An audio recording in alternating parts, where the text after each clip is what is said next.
देवताळू, मुक्काम नांदुरा, जिल्हा बुलढाणा. या पूजेच्या बाबतीत खूप महत्त्वाचं सांगावंसं असं वाटतंय की माझा अनुभव असा आहे की मी जेव्हा लग्न होऊन आले तेव्हा माझं लग्न दत्तक पुत्राशी झालं आणि मी खूप चांगल्या सुसंस्कृत फॅमिलीतून आले होते आणि सगळे विधी जे असतात श्राद्धाचे वगैरे गुरुजींनी आपल्याला सांगितलंय, वार्षिक श्राद्ध, ते मी माझ्या आईने शिकवलं, त्यानुसार सगळं चांगलं करायचे. पण मला फार त्रास होता. संबंधित आमच्या फॅमिलीतले मेंबर्स त्या प्रॉपर्टीसाठी भयंकर छळ करायचे. तो छळ इतका अनिवार्य होता, म्हणजे इतका की एक क्षण असा आला जीवनात की असं वाटलं हे जीवन आता संपवून टाकावं का. पण मुलगा पोटात असल्यामुळे मी ते सगळं विचार टाळला आणि मी स्वतः केमिस्ट्रीची प्रोफेसर आहे सिनियर कॉलेजला. माझे पती पॅथॉलॉजिस्ट आहे बाय प्रोफेशन. पैसा भरपूर, म्हणजे आपण विचारही करू शकणार नाही इतका पैसा घरात. पण प्रेग्नन्सीमध्ये मला एक वेळचं अन्न सुद्धा मिळायचं नाही. पण मग मी कंटिन्युअस त्याच्यावर विचार शोधत होते, म्हणजे काय करायचं याच्यातनं बाहेर पडायला.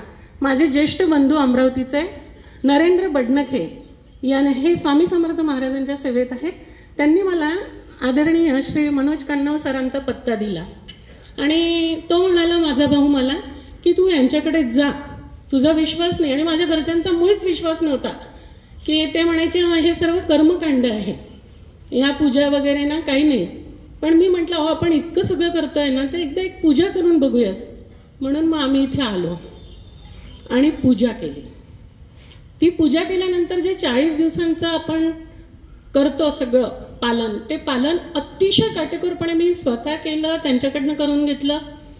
त्या ह्याच्यात मी खूप वाचन केलं आणि माझ्या असं लक्षात आलं, गुरुजींनी पण सांगितलं होतं की दत्तकाचा योग हा पत्रिकेतच असतो आणि ते खूप भोगावं लागतं. ती प्रॉपर्टी जी असते ती घातकच असते. तेव्हा आम्हाला असं सांगण्यात आलं की ही प्रॉपर्टी ते मागतात ना, देऊन टाका त्यांना, तुमचा कुणाचाच विश्वास बसणार नाही. 2005ला आम्ही पहिली पूजा केली. पूजा करून इथून गेल्याबरोबर माझ्या मिस्टरांनी त्या आमच्या सख्या आईला, जी खूप त्रास द्यायची, तिला विचारलं की आई तुला काय काय हवंय प्रॉपर्टीतलं. तिने पूर्ण प्रॉपर्टी घेऊन घेतली आणि आम्हाला शून्य करून टाकलं. पण आम्ही घाबरलो नाही. त्यानंतर आम्ही आपल्या सत्मार्गावर चालतच होतो आणि आमचं सगळं चांगलं झालं. मग माझ्या मिस्टरांचा विश्वास बसला. 2010ला आम्ही दुसरी पूजा परत गुरुजींकडे केली. परिस्थिती खूप खूप चांगली झाली. जी शून्य झालं होतं ना ते खूप व्यवस्थित झालं.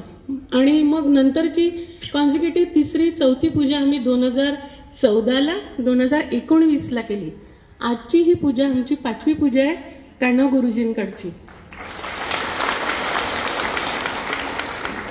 आणि सगळ्यात महत्त्वाचं असं सांगावं असं वाटतं की आपल्याला जे आपल्या व्यवसायामध्ये अडचणी येतात, मी स्वतः प्रोफेसर असल्यामुळे मलाही खूप अडचणी येतात, पण त्या सगळ्या अडचणी अगदी काही न सांगता दूर होऊन जातात. झाल्या माझा मुलगा चिरंजीव वेदांत हा पुणे विद्यापीठातून इलेक्ट्रॉनिक्स इंजिनिअरिंगमध्ये मेरिट आला आणि त्याला खूप छान जॉब सुद्धा मिळाला. आता मी संकल्प जो म्हणजे मागच्या वेळेला केला होता तो संकल्प सोडण्यासाठी गुरुजींनी विचारलं तसं आम्ही 5वी पूजा करायला आलेलो आहे. जय श्री स्वामी समर्थ.